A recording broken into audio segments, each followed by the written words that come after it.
4-5 दिवसापूर्वी ना मी अंडा रोलची रेसिपी टाकली होती आणि तिथं मी सांगितलं होतं व्हिडिओमध्ये की ना मेसच्या डब्यामुळं ना स्वतःकडे लक्ष देता येत नाही आहे, कामामुळं काहीतरी आपल्यासाठी बनवूया असं म्हणून.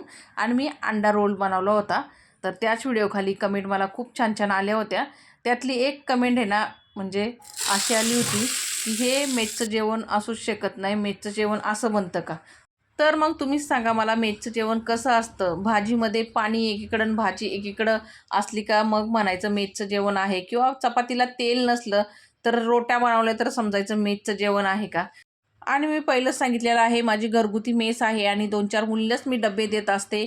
अजून प्रश्न असतात एवढं छान-छान जेवण कोण बनवून देतं? तर त्याचे मला पैसे भेटतात म्हणून मी छान-छान जेवण बनवून देत असते.